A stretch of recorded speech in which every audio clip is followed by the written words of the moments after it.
मैं सीधे चलता हूं यूपी के ADG law and order Prashant Kumar ji के पास, जो सीधे हमारे साथ लाइव जुड़ गए हैं। प्रशांत जी, मैं सबसे पहले जानना चाहता हूं इस मामले की टिप कैसे मिली थी, क्योंकि ऐसा लग रहा है कि ये तो धर्मांतरण की फैक्ट्री है, और क्या सबूत मिले हैं पुलिस को अभी तक?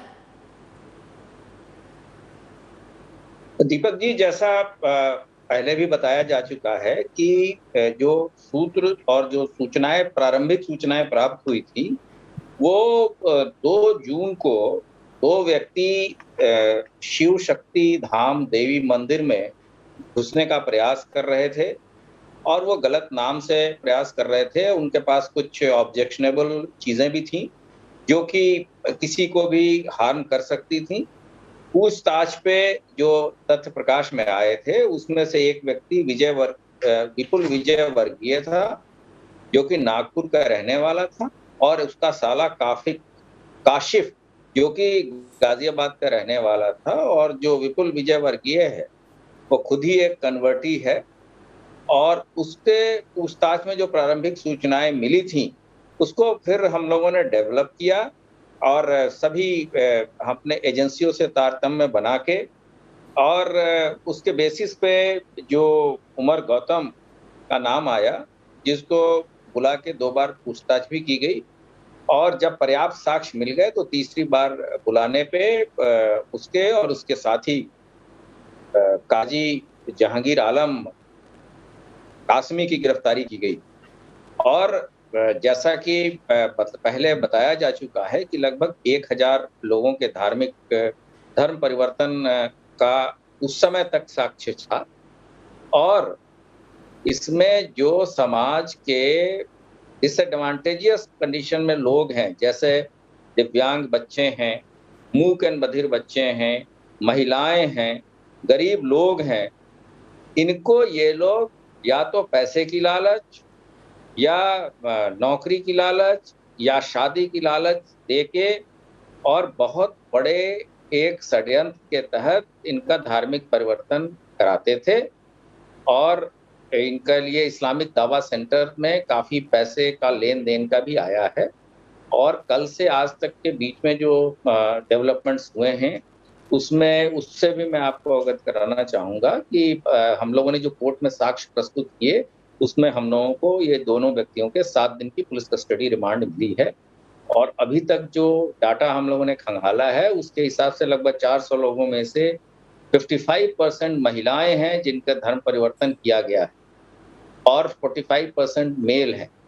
और उत्तर प्रदेश के अलावा अन्य राज्यों में भी ये व्यापक स्तर पे चीजें चल रही थी। और जो प्रारंभिक हम लोगों के पास सूचनाएं मिल रही हैं उसके हिसाब से एक और ये संख्या काफी बढ़ सकती है, लेकिन विवेचना की गोपनीयता बनाए रखने के लिए और मामले की संवेदनशीलता देखते हुए इसमें इससे ज्यादा चीजें बताना अभी उचित नहीं। ठीक है, मैं आपसे ये समझना चाहता हूं क्या मोडस ऑपरेंडी होता था इन्हें, कैसे ये उन लोगों को टारगेट करते थे और किसको चुनते थे, किस आधार पर चुनते थे, किसको चुनते थे और कैसे ब्रेन वॉश करते थे, इसके बारे में अगर आप कुछ बता पाए। हाँ, अब जैसे जो लोग कन्वर्ट होते हैं वो फिर अपने समाज में जाके लोगों को उस धर्म के बारे में बुरी बातें तथा इस्लाम के बारे में अच्छी बातें बता के एक तरह से उनको ब्रेन वॉश करके ये इस तरह की चीजें कराते थे। और इस्लामिक दावा सेंटर सालाना जलसा भी करता था जिसमें ये ऐसे सारे लोग आते थे, और ये लोग पर्सपेक्टिव मतलब संभावित ग्रुप को टारगेट करते थे और उसके बाद से ये चीजें करते थे, और जिसके कारण ही इतनी बड़ी कार्रवाई हम लोग कर रहे हैं। जी, ये पूरा मामला है, आपने कहा कई राज्यों तक और केसेस मिल सकते हैं, कितने राज्यों तक आपके हिसाब से इसके तार फैले हुए हैं, प्रारंभिक जांच में क्या सामने आया है?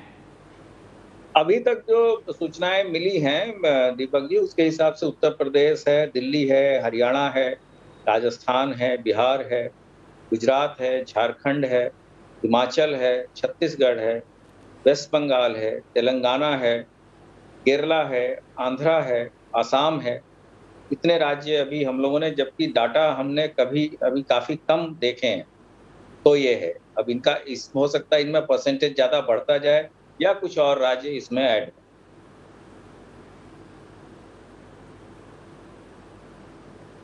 क्या उत्तर प्रदेश पुलिस उन परिवारों से भी मिल रही है और उन परिस्थितियों का भी विवेचना करेगी जिन परिवारों के बच्चों को कन्वर्ट कराया गया? आज मेरे साथ एक परिवार पीड़ित जुड़ने वाला है जिसके बेटे आदित्य को मोहम्मद अब्दुल्ला बना दिया गया। तो क्या इन परिवारों से भी मिलेगी, उनकी मांग को भी ख्याल में रखेगी, वो भी विवेचना में शामिल होंगे? अवश्य अवश्य। जो ऐसे बच्चे जिनको उनके विल के अगेंस्ट या उनको धोखा देके इस तरह की चीजें कराई गई हैं जो कि कानूनी जो गैर कानूनी है, उन पे जरूर नजर रखी जाएगी। और इसके जद में जो भी लोग विवेचना में आएंगे, कोई भी संगठन, कोई भी व्यक्ति, सभी से पूछताछ होगी। हम लोगों के पास भी अब गोपनीय सूचनाएं भी आ रही हैं, रिश्तेदार भी आ रहे हैं, कुछ लोग जो कन्वर्ट किए हैं, जो भय के कारण नहीं बता रहे थे, उनके द्वारा भी संपर्क किया जा रहा है। और हम अन्य स्रोतों से भी सूचनाएं एकत्रित कर रहे हैं। हमारी जो एजेंसियां हैं उनके थ्रू हम एक सूचनाएं एकत्रित कर रहे हैं। और इस रैकेट में जो भी व्यक्ति शामिल है और जो गलत कार्य में शामिल है, उनको बख्शा नहीं जाएगा। ये 2 लोग तो प्राइम एक्यूज पकड़े गए हैं, उमर गौतम और जहांगीर। आखिरी चीज मैं आपसे जानना चाहता हूं प्रशांत जी कि इन 2 के अलावा और कितने लोग इनके नेटवर्क में शामिल हो सकते हैं, क्या असेसमेंट है? दीपक जी, अभी इसमें काफी लोग हैं, लेकिन गिरफ्तारी के लिए जो साक्ष्य है, क्योंकि आप भी जानते होंगे कि किसी भी व्यक्ति को पुलिस के पकड़ने से और कोर्ट में पेश कर देने मात्र से कार्य नहीं होता। उसके लिए साक्ष्य भी होना चाहिए और ऐसे साक्ष्य होने चाहिए जो हम कोर्ट में साबित कर सकें। क्योंकि जो ये गैंग है, उनकी आर्थिक शक्ति भी बहुत है, उनके पास बैटरी ऑफ लॉयर्स हैं। तो हम लोग इनके द्वारा अर्जित संपत्तियों की जो इसमें मुल्जिमान हैं, उनके विरुद्ध कठोर से कठोर कार्रवाई करेंगे और उत्तर प्रदेश गैंगस्टर एक्ट के तहत इनके अवैध अर्जित संपत्ति को सीज भी करेंगे।